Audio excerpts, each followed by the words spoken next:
sagalee waaqayyo iddoo tokko dubbisee wal faana hin kadhanna jakeenya walirra buufannee kadhanna. Ammas dubbiin waaqayyo gooftaa maccaa gara koo hin dhufe waaqayyo gooftaan maccaa ani waa'ee Xiyooniif guddaa hinaafeera baay'ees aareera. Ani waaqayyo gara Xiyoonitti nan deebi'a Yerusaalem keessa nan jiraadha. Yommus Yerusaalem mandara dhugaan keessa jiru hin jedhamti. Tulluun koo inni tulluu waaqayyo gooftaa maccaa jedhamu tulluu qulqullaa'aa hin ta'a. Ulfinni guddaan waaqayyoodhaaf haa ta'u. Waaqa hunduma dandeessu qulqulluu mootii waaqaaf lafaa Kiristoos Yesuus kunoo galgala kana sin galateeffadha. Maqaa gooftaa Yesuus Kiristoosiin ulfinni guddaan waaqaaf lafarratti siif haa ta'u. Sabni fuula kee dhufan kun sagalee kee barachuudhaaf sirraa hirmaachuudhaaf baasaan immoo baattatanii fuula keetti argamaniiru. Lafa hir'ina isaanii immoo situ dhaabata. Waan saba kanatti galgala kana dubbachuu barbaadde waan biraa hambistu biraa hambista. Waan immoo saba kana hidhachiisuu barbaaddu hin hidhachiista. Maqaa gooftaa Yesuus Kiristoosiin walakkaa kana waan jirtuuf galanni siif haa ta'u. Hidhanni dhalootaa laafe galgala kana hin jabaata galanni siif haa ta'u. Waaqeffannaan dhaloota kanaa hin haareffama galanni guddaan bara baraan siif haa ta'u. Kootu nutti dubbadhu. Kanaan kan mormu maqaa Yesuusiin haa qabamu. Ergamaan hojii dukkanaa galgala kana sagalee kee akka hin dhageenye akka ittiin jiraanne maqaa Yesuusiin kan danqu galgala kana harka kee haa qabamu. Waan gootuuf maqaan kee haa eebbifamu. Galeen ani irratti dubbachuu barbaadhu galgala kana Zakkaariyaasidha. Haa ta'u malee wantoonni ganama haasa'amaa turanis anis sagantaa kana erga dhaga'e kadhadheetuman hin jijjiirre malee har'aa miti otoo hin taane roobis kamisas jimaatas fuula waaqayyoo turee tanan irratti kadhadhee dhufe jechuudha. Maaliif hoo jettanii namni tokko nyaachisa gaafa mana kooti kootu waa nyaatta jedhee nama gaafa keessummaa waammatu masoobii duwwaadha yoo ta'e masoobii keessa nyaanni hin jiru yoo ta'e kan dhiyeessuuf dhugaatiin jaarkaaniin duwwaadha yoo ta'e waan laatuuf hin qabu hin qaana hin salphata waan ta'eef jechuudha. Mana isaa keessumminnatii gaafa namni dhufu akkasuma waaqayyo galgala kana karaa koo isinitti akka dubbatu bara fuuraa koosii paastarii faana jechuudha. Saba kana sa'aatii booda sitti tajaajila erganaan jedhanii duwwaa koo fuula keessan akka hin dhaaban karaa koo waaqayyo akkasin tajaajilu akkasii soor ofitti amanee tanan waaqayyos immoo isaan erga karaa kee saba kana dhageessifata waaqayyoon jedhanii anis ofitti amanee waaqayyo karaa koo isin dhageessifata jedhee waaqayyo fuula isaa turee ergaa fuudhee dhufe. Ulfinni guddaan waaqayyoodhaaf haa ta'u. Ganama kan nuti barannee Milkiyaas keessa dhaloonni maaliif abaaramu? Galgala kana immoo gaafa waaqeffannaa dhugaa eegal gaale waaqeffannaa dhugaan qabxii isaa ganaan ka'a jechuudha. Waaqeffannaa dhugaanii maal fa'aa of keessaa qaba maal lamaaf godha kan jedhamu. Otoo qabxii kennuutti seenin garuu kutaa macaafa qulqulluu kana Zakkaariyaasi kan barreesse Zakkaariyaas moo ta'u kaayyoon barreeffama kutaa kana waa'ee ergoota Yerusaalemiin 8 akkasuma immoo waa'ee deebi'ee dhufuu fi waa'ee waaqeffannaa ibsa. Kutaan kun as keessatti waa'ee waaqeffannaa dhugaa sabni kun lafa kanatti waa'ee saba Israa'el warra booji'amanii biyya Baabiloonitti galchaa ta'anii galan waaqayyo saba Israa'el kana harka mootii Baabiloonitti gaafa inni dabarsee kennu achitti hambisuudhaaf utuu hin taane leenjisee eenyutu dhugaatti naaf bula eenyutu dhugaadhaan na waaqeffata jechuudhaaf sababa isaan gungumaniif waaqayyo irratti sababii isaan ka'aniif isaan ilaaluudhaaf mootii Baabiloonitti dabarsee harka mootii Gibxii kanatti isaan laata. Haa ta'u malee warroonni baay'een harka mootii Gibxii sanatti kan kennaman Yerusaalem keessaa ba'anii namoota muraasatu deebi'ee gale Yerusaalem keessatti warri hafan. Maaliif yoo jenne achi keessatti rakkina obsuu dadhabanii kan isaanii laftafan balee kan isaan liqimse waaqayyoodhaaf abboomamuu sababii dhiisaniif akkasuma immoo abiddi waaqarraa bu'ee kan isaan fixe lafa manaarratti kan dhuman abbootiin amantii danuun isaanii kan ba'an yeroo sana gurguddootatti kan lakkaa'aman baay'eetu jiru. Achuma keessatti garuu haftee ta'anii lafa garbummaatti jiraatan san keessatti waaqayyo waaqa uumaa isaanii warri hin gatin yoo qaban mootii Gibxiitti jabaata ishuu boru waaqayyo nu yaadata warroonni amantii isaanii guutuudhaan waaqayyotti amanatan garaa isaanii guutuu warri waaqayyoodhaan amanatan waaqayyo akkuma isaan amanatan dhugumayyuu oolcheeras seenaa gurguddaas isaaniif hojjeteera. Ulfinni guddaan waaqayyoodhaaf haa ta'u. Waaqeffannaa dhugaanii maal nuuf godha kan jedhuufi hambaa godheetu nama hambisa. Ittuma fufee gaafan dubbisu ani waaqayyo gooftaan maccaa yemmuus jaarsolii fi jaartoliin bara dheeraa jiraatanii waan dulloomaniif dhaabbata qabatanii karaa Yerusaalem irratti akka argaman nan godha. Ijoolleen dhiiraa fi ijoolleen durbaa karaa irra guutanii mandaricha keessa hin taphatu. Yeroo sanatti kun hambaa saba kanaa duratti waan dinqisiisaa ta'a. Ulfinni guddaan waaqayyoodhaaf haa ta'u. 8:1 irraa kaaseen dubbise Zakkaariyaas 8:8. Abbaa ta'anii inaaf jechuudha. Ulfinni guddaan bara baraan waaqayyoodhaaf haa ta'u. Gara waaqayyootitti gaafa deebinu gaafa yaada keenya dhugaadhaan deebinu gaafa maaliif abaarsinarra ga'e maaliif otoon waaqayyoodhaan tajaajiluu rakkinoonni kun narra ga'e otoo mi'a waaqayyoo isa sirrii ta'ee waamamee otoo hin jiru jechuu otoo hin taane of ilaallee inni nani deddeebi'aa jiru kun dhugaanani akkuma ganama shuulaaraa ture. Waaqeffannaa dhugaa kan jedhan kun worshipii qofatti fudhatina. Kennaa ofii kennuun waaqeffannaa, kurnoo kennuun, asraatii kennuun waaqeffannaa. Waaqeffannaa kana keessatti garuu narraa ba'uudhaaf kennina yoo ta'e isa kenninu sanis waan goonu san nama sodaa goona yoo ta'e gatiin qabu kun. Akkuma ganama abaarramtaniitu jiru san warri gimmaasha kennaniif warri takkaan kennin garaagarummaan qaban. Yaada garaa keenyaa geeddarachuun amina hundumatti of qulleessuudhaan yaada waaqayyoo garaa keenya yaada waaqayyootiin qulleeffannee wanta waaqayyo dhiisaa jedhe guutummaan guututti dhiisurraa kan hafe isa nu bukkeedha waan tokko wanta waaqayyoon gammachiifne kurnoo sin kenna yoo ta'e inni gimmaasha kennuuf inni tasumaan kennuun garaagarummaa waan hin qabneefi anoo amma kana kennenni kun maaliif hin jedhamu fuula waaqayyootitti.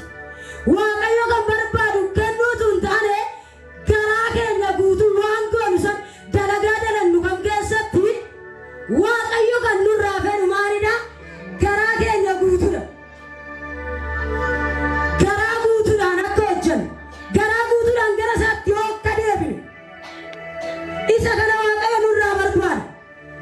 Galgalli kun sagantaa fayyinaa akka ta'e nan beeka. Garuu fayyinni kana caala hin jiru. Ganama akkuma nutti lallabamee ture abaarsa jalaa ba'uudhaaf kiristaanni tokko mallattoon namni abaarsa qabullee yookaan immoo namni fuula waaqayyootitti waaqayyoodhaaf hin abboomamne maal fakkaata kan jedhamu laallee ture. Garuu inni laalle sun dhugummaatti keessa keenyatti nurratti abbeen hin taane yoo ta'e hin fudhannetti hin jijjiiramne yoo ta'e homaa bu'aanuuf hin qabu. Yoo itti jijjiiramne garuu galgala kana lafa kanatti kutaan kun akkuma dubbatu Zakkaariyaasis raajii ta'ee otoo jiru Nehemiyaa boqonnaa 7:6-7 olaaltanii warra biyya Baabiloonitti booji'amanii achi keessaa deebi'anii galan san keessa jira. Nehemiyaanis achi keessa jira. Zarubaabelis achi keessa jira. Kutaa kana waa'ee ergaa Yerusaalemiin barreeffame 8 sana keessatti yoo ilaaltan amma lakkoofsa 6tti jira. Zakkaariyaas mul'anni tokkoffaan lammaffaan gara godhu fedhee yeroo dubbatu. Achi keessatti waa'ee mootiin Gibxii kuni qabaatti jabeessuusaa isaan dararuusaa isaan ari'achuusaa kun kan itti ulfaate san ture. Gaafan kutaa kana dubbisu yaa Zarubaabel garbicha koo inni kun koo humnaaf dandeettii keetiin miti jedhee yaa gaarannana Zarubaabel garbicha koo irratti amma dirree wal qixxaataa taata jedhee macaafni qulqulluun kan dubbatu gaara isa kun akka tulluu gama kanaa mul'atu kana miti lakkaa mootii san ture. Waan saba sana cuucuu isuma wajjinu Zarubaabel baay'eetti dhaga'amee ture. Garuu mootiin kun gaara caalaa itti ulfaate humna afaan goo dandeettii keetiin miti. Yeroo isaa yeroo gahu mootiin kun yaada yoo isin gara kootitti deebitan maaliif akka dhuftanii biyya kanatti galtan gaafa sabni kun of argu ofiisaa beekee gadi isin dhiisa. Garuu amma humna keetiin miti aangoo keetiin miti gaafa akkanan waaqa isaanii ta'e akkanan isaaniif abbaa ta'e akkanan isaaniif shaadu gaafa sabni kun baru inni amma gaara sitti ta'e kun mootiin kun ofiis agarsiin dhiisa jedheen Zarubaabeliin abbaa taanee gaafaamu ambaa taanee gaafaamu maaltu ta'a ambaa garaa guutuu waaqeffatteerta asraatii kee garaa guutuu kennatteerta waaqayyo immoo warruma duukaa waaqeffattu duukaa gaafati garaa kee guutuu waaqeffattu gaafati jireenya dhugaa waaqayyo duukaa jiraachuu eegaltu ambaa godhee ergasii hambisee boodatti immoo ulfina isaasiin mul'isa ulfinni guddaan Kiristoos Yesuusiif haa ta'u. Isaayyaas boqonnaa 2:2 irratti bara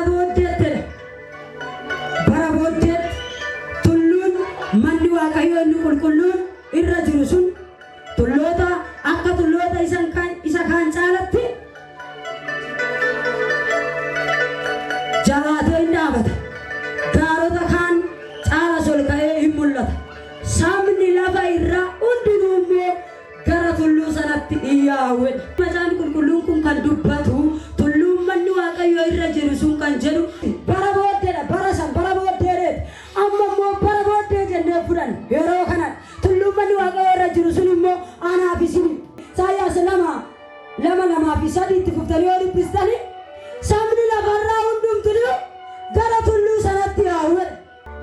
Lammaffaa immoo hambaa godhee seelaa godhee sinnis ulfina isaasiin mul'isa. Haaleluyyaa.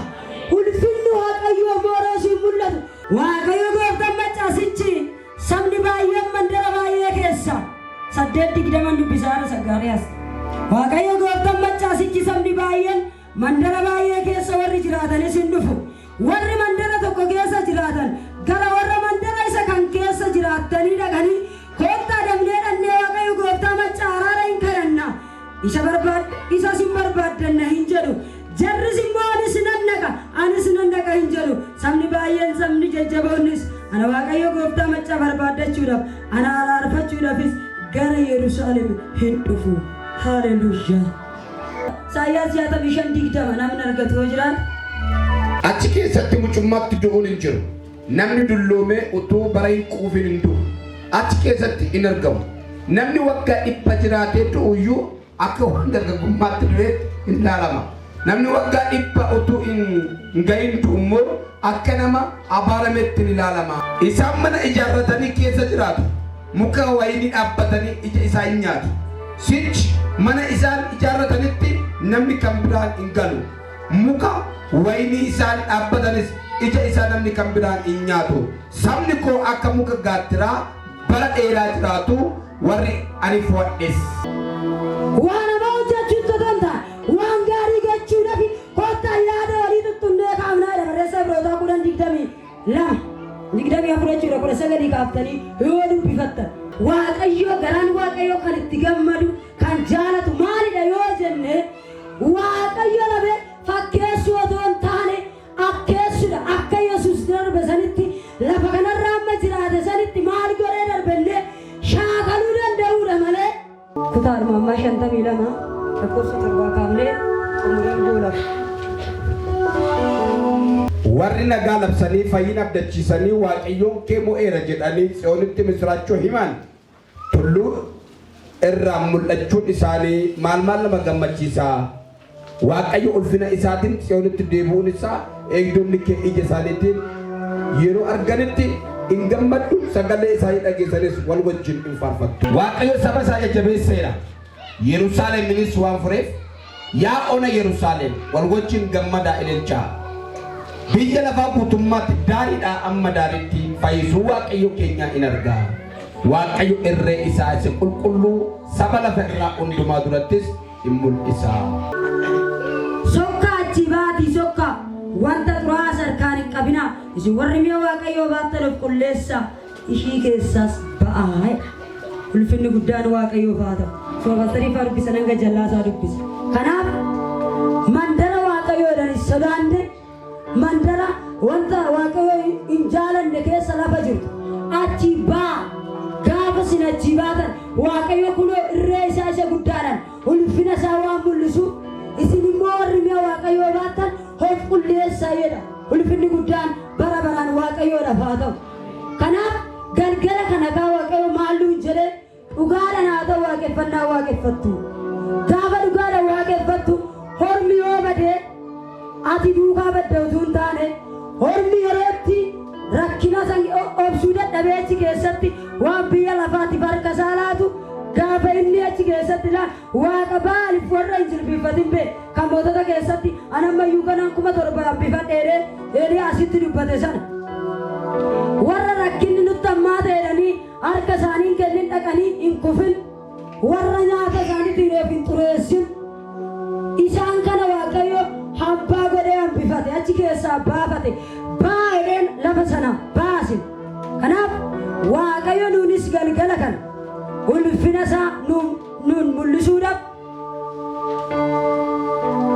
abbaa godhee nu hambifatee ulfina isaa nuun mul'isuuf sagalee kana nutti dubbate. Maaloo ta'e abbaa godhee nu hambise akkam yoo ta'e immoo ulfina isaa nuun mul'ise yoo dhugaadhaan jiraanne yoo dhugaaf bulle yoo dhugaadhaan deddeebine of qulleessine ulfinni guddaan waaqayyoodhaaf haa ta'u. Gaafa kana ta'u waaqayyo mallattoodhaan nu faana ta'a maqaan isaa bara baraan haa eebbifamu. Gaafati immoo ulfina waaqayyoo mul'istu waaqayyo immoo dachaa rakkina keessa teessee isaaf jiraatte ari'atama keessa teessee isaaf abboomamte sana waaqayyo immoo akkuma ulfina isaa abbaa wajjin isa qixxeessu achitti dhiisee Yesuus Kiristoos gara biyya lafaa dhufe san waaqayyo abbaan immoo maqaa caalu isaaf kenne oolisa qabe akkasuma maqaa waaqa kanaaf of eeggattee dhumni warra isaaf of eeggatanii kabaja malee salphinni waan hin jirreef kanaaf jireenya keenya keessatti dhugaadhaan akka waaqa waaqeffatu dhugaadhaaf akka isaaf jiraan jibba akka dhiibnu maal wanta hundumaa waan waaqayyo dhiisaa jedhe dhiibnee mee isa kana immoo isa macaafni qulqulluun qoraana ilaalaa jedhu san waan hundaan jireenya keenya irratti waaqayyotti dhugaadhaan haa deebinu. Waaqayyo immoo galgala kana araara isaatiin mana keenyatti hin deebinu. Ulfinni guddaan waaqayyoodhaaf haa ta'u.